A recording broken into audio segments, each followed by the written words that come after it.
Escambia County. Two people dead following what the sheriff's calls a murder apartment complex on Marigold Drive, just off Blue Angel Parkway. Good evening. This is the Stoddard Place apartment complex just down Blue Angel Parkway. The shooting happened about 2 hours ago. She was a young mother with a bright future, only 20 years old, raising a beautiful 4-month-old baby girl. Her world revolved around her child, her family, and her dreams. But one small action changed everything. She updated her relationship status on social media. Just one word: single. A quiet signal of independence, a fresh start. But for the man she once trusted, it was seen as betrayal. He couldn't take it. The idea of her moving on, of no longer being his, was too much for him to bear. And so, he did the unthinkable.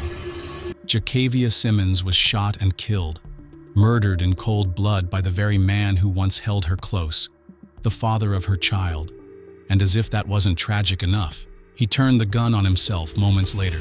In just seconds, a young life was stolen, a family was shattered, and a baby girl was left without both her parents. This isn't just a story of violence. It's a story of control, of obsession, of warning signs too often ignored, and of a society that still struggles to protect women from the people closest to them. Jakavia Simmons' name may have faded from headlines, but her story must not be forgotten. On the morning of May 16, 2022, Pensacola glowed under a warm spring sun. Inside apartment 207 at Stoddard Place, 22-year-old Jakavia Simmons tended to her 4-month-old daughter, unaware that this would be the last morning of her life. Just months earlier, she and the baby's father, 24-year-old Tridarius Gray, had moved in together. They'd painted the nursery in soft pastels, assembled a baby swing by the window, and posted smiling photos that made everything look perfect. To neighbors, they were just another young couple learning how to raise a child. But behind closed doors, a darker story was unfolding. In early May, Tridarius was arrested on an aggravated assault charge. It wasn't against Jakavia, but it was a sign. Her family grew concerned, and privately, so did she. Text messages later recovered by police revealed Jakavia's rising fear. She worried for her baby's safety. She asked friends to check on her. She considered seeking help. But like so many young women caught in quiet fear, she didn't speak openly, not to family, not to the authorities, not even to herself. The love story had begun to rot from the inside. While social media showed diapers and baby powder, real life was filled with tension, control, and dread. Jakavia was trying to find a way forward, but before she could, it was too late. What happened next would leave a baby girl orphaned, a family devastated, and a community asking the question too often asked too late. Why didn't anyone see this coming? That Monday afternoon, Jakavia made a decision that, to anyone else, might have seemed small. At exactly 1:30 p.m., she opened her Facebook app and changed her relationship status from in a relationship to single. A simple update. But for Jakavia, it was much more. It was a statement, a quiet declaration of freedom, of courage. After months of fear and uncertainty, she was choosing peace, choosing her child. And in that moment, she believed she was taking the first step toward a safer, more stable future. But someone else was watching. Within 5 minutes, Tridarius Gray saw the update. What followed was a digital explosion of rage. Between 1:35 and 4:20 p.m., he called her 27 times and sent more than 40 text messages. Neighbors later said her phone buzzed so violently, it sounded like a storm hitting the window. His messages shifted from confusion to fury, accusing her of betrayal, of humiliating him, of destroying their family. Jakavia tried to stay calm. She asked him to take a breath, to wait until he could speak without yelling. She reminded him their baby was asleep. And then, silence. By 4:30 p.m., the messages stopped. For a moment, Jakavia felt a wave of relief. Maybe he had come to terms with it. Maybe it was over. She resumed feeding her daughter, rocking gently in the chair beside the crib, softly singing the lullaby she always sang during late-night feedings. The apartment, once full of tension, grew still. Only the rhythmic creak of the baby swing and the faint hum of traffic outside broke the quiet. She didn't know that Tridarius wasn't done. He was on his way. But the silence was only an illusion, a fragile calm before the storm broke. At 4:42 p.m., surveillance footage from a convenience store just 2 blocks away captured Tridarius Gray walking in alone. He bought a pack of cigarettes, paid in exact change, and stared at his phone with a tight jaw and unreadable expression. He didn't speak to anyone. His movements were sharp, deliberate, focused. To the casual eye, he was just another man picking up smokes. But behind that quiet mask was a man unraveling. He exited the store and made his way back to his car. Moments later, he was heading toward Stoddard Place. A neighbor, stepping outside to toss trash, caught a fleeting glimpse of him. Head down, shoulders stiff, one hand deep in the pocket of his jacket. When greeted, he didn't respond, just kept walking, eyes locked ahead. He didn't smile, didn't blink. That neighbor would later say it was as if Tridarius wasn't really there, as if he'd already made up his mind.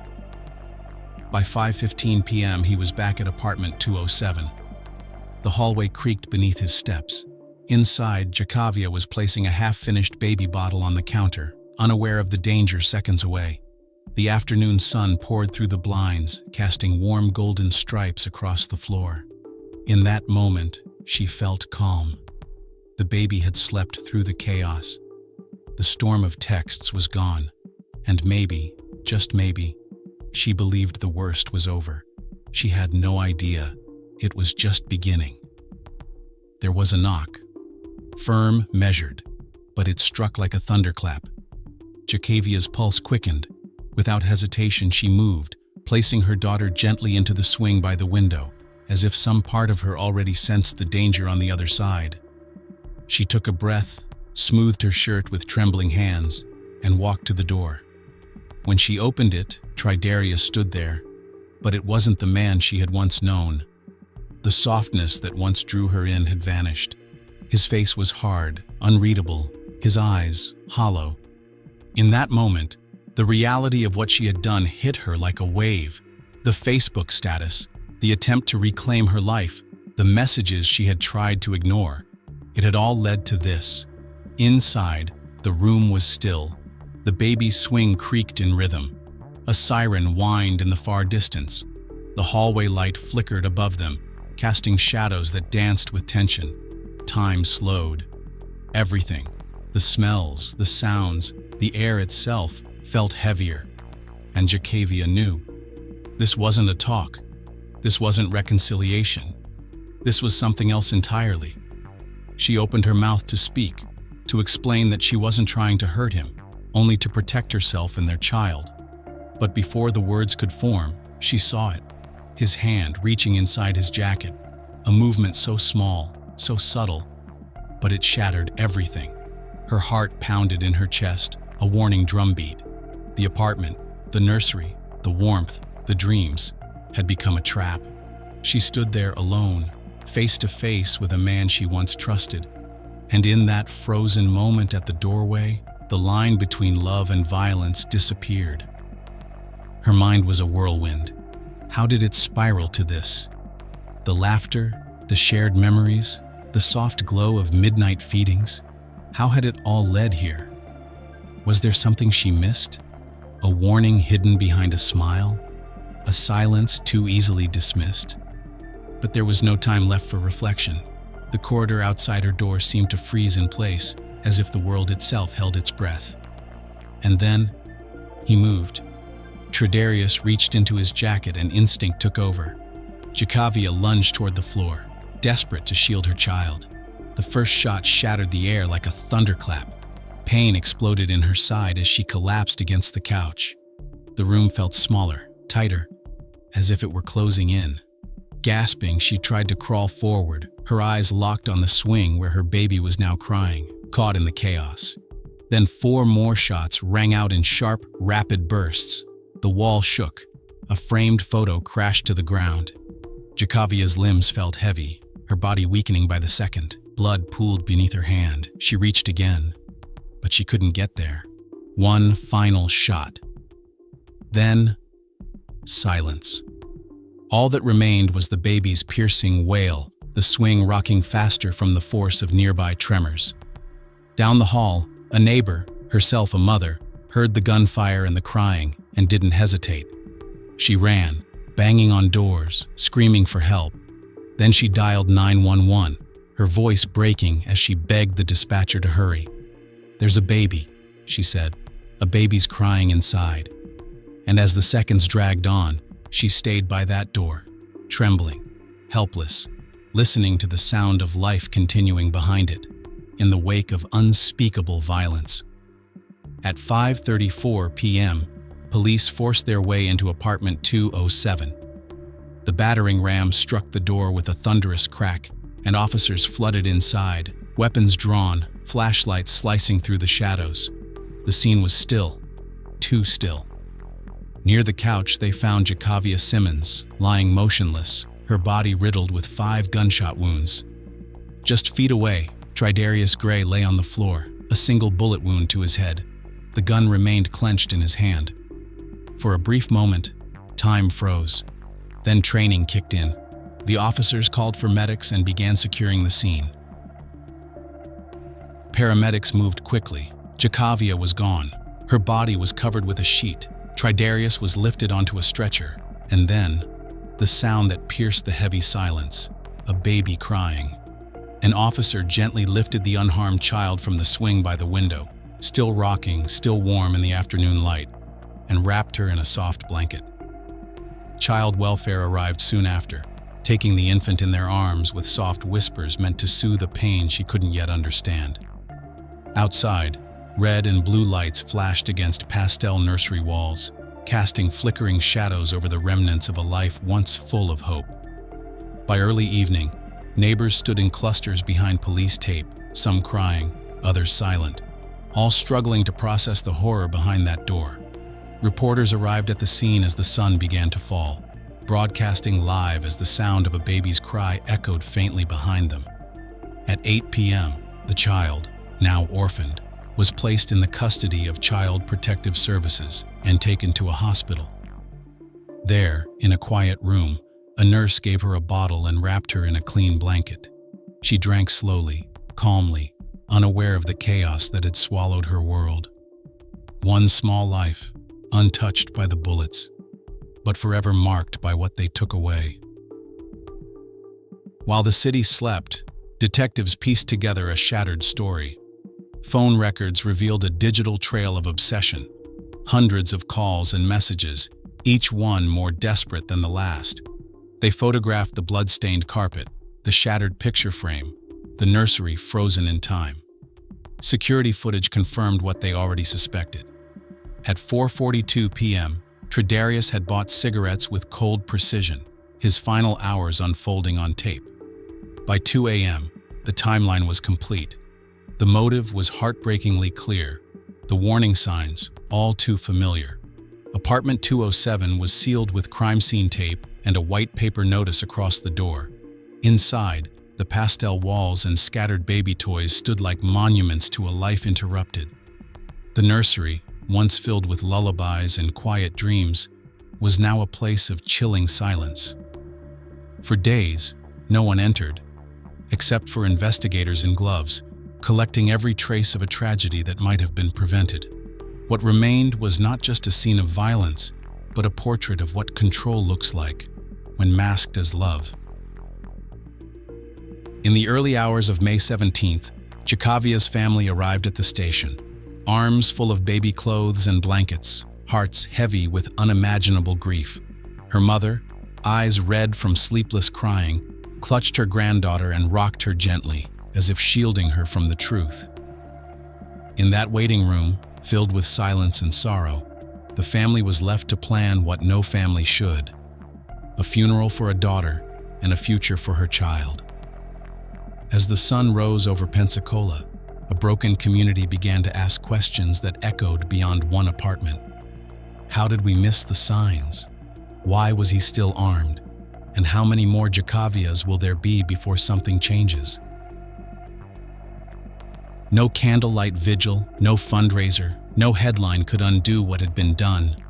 Jakavia Simmons, was gone, and in the quiet aftermath, what remained was a silence that stretched through every hallway of Stoddard Place apartments, the memory of gunfire, the echo of a baby's cry. Apartment 207 stood empty for months, a locked door behind which innocence was lost. Jakavia's story became more than a tragedy. It became a symbol of how love can mask danger, of how digital acts can spark real-world consequences, of how laws still fail to protect the vulnerable. But for one little girl, stripped of both mother and father in a single afternoon, it was simply the day her world disappeared. Jakavia's mother moved with her granddaughter into a modest house just a few miles away. Each morning, she carefully dressed the baby in soft onesies and wrapped her in warm blankets. Outwardly, life went on. But in the quiet corners of her heart, May 16th never left. Every feeding, every nap, every lullaby stirred the ache of what had been stolen. She wondered, how do you explain death to a child who cannot speak? How do you honor a daughter's memory while protecting her child from the shadow it left behind? In time, the baby's smile became a fragile light in the darkness. Jakavia's mother clung to it. She sang lullabies her daughter once hummed in the night. She pointed to the birds outside the nursery window and whispered, "Your mama loved those birds too." At night, when the house fell still, she opened a journal and wrote the milestones her daughter would never see. First steps, first words, first day of school. With each word, she tried to give shape to a future stolen too soon, pressing ink to paper as if it might somehow hold back the tide of loss. Because in the absence of justice, memory became her only act of defiance. In the weeks that followed, the community Jakavia once called home searched for a way to heal. At the small church where she used to push her stroller after Sunday service, a memorial garden was planted near the playground. On June 1st, neighbors and friends came together beneath an old oak tree. They pressed daisies and baby's breath into the earth, their hands moving with quiet reverence. A simple stone was placed at the base of the tree. It read only 2 words: "Forever loved." Against the backdrop of cracked pavement and rusted fences, the garden stood as a fragile promise, a reminder that even in the hardest places, love could take root. On May 23rd, over 200 people gathered outside the Stoddard Place apartments. Candles flickered under dim street lamps, each flame a reflection of sorrow. The crowd stood in near silence, letting the weight of the moment settle in. No speeches, no headlines, just people holding space for the life that was lost. Some left behind rosaries, others placed tiny toys near the steps. The night air was thick with unspoken grief, as if even the streetlights mourned with them. In the months that followed, the case file did not gather dust. At county offices and police briefings, Jakavia's name was never far from their thoughts. Officers and social workers pored over every page, determined to learn from the tragedy. They spoke of change, of flagging violent arrests for firearm checks, of new protocols for responding to silent signs of abuse. Each meeting opened with a moment of silence, not just for Jakavia, but for every woman like her, whose warning signs were missed, whose choices were met with bullets instead of protection. And for the little girl who would grow up in the shadow of that silence, they swore they would do better. At the high school where Tridarius Gray once walked the halls, the tragedy prompted hard conversations. Teachers gathered students in the auditorium and dimmed the lights. A speaker talked about digital safety, about boundaries, about recognizing when love turns into control. A soft animation played on the screen. 2 friends practicing how to say no, how to listen, how to walk away. Rows of teenagers sat in silence, some glancing down, others staring ahead. Behind every lesson was a shadow, the understanding that this wasn't theory, this was real, and it had a name: Jakavia Simmons. As summer faded and autumn crept in, the first anniversary of May 16th drew near. The community didn't gather in silence this time. They gathered to act. At a local park, tents rose for a parenting and safety fair. Shelters, counselors, and support groups offered tools and guidance. One booth handed out emergency kits, a spare outfit, a phone charger, and a card with 24-hour helpline numbers. Another taught practical safety plans: have a code word, keep a packed bag, know who to call. They weren't just honoring Jakavia's memory, they were building lifelines, so that maybe one day another life might be spared. In City Hall, Jakavia's portrait now hung quietly beside the names and faces of others lost to domestic violence. Beneath it, a bronze plaque read, "May her story guide us to protect the vulnerable." Passers-by stopped, some to read, some to reflect. A few left single roses. Others simply nodded and moved on, carrying her name in silence. And back at the high school, the next generation sat in classrooms learning not just facts, but empathy. They spoke about red flags, digital respect, and the courage it takes to leave. Laughter still echoed in the hallways, but so did something else. Late-night messages that quietly asked, "Are you okay?" For the little girl, now almost 3, life became a patchwork of memory and love. She grew tall and curious, with wide eyes that searched every face and every flower. Her grandparents wrapped her in soft blankets, told her bedtime stories of a mother she never met, and sang lullabies stitched with sorrow and grace. Each May, as the oak tree filled again with green, they brought her to the garden. They knelt together beside the stone, whispering simple truths. Your mother was brave, and you are her light. In those moments, grief became legacy, and love, the quiet answer to tragedy. In the end, Jakavia's story did not end with a tragedy. It began a quiet revolution. It lived on in her daughter's laughter, in gardens planted under sunlit trees, and in classrooms where teenagers now learn that love should never hurt. The suspense may have faded, but the echo of 5 gunshots and 1 baby's cry still lingers, urging us to remember, to pay attention, and to act.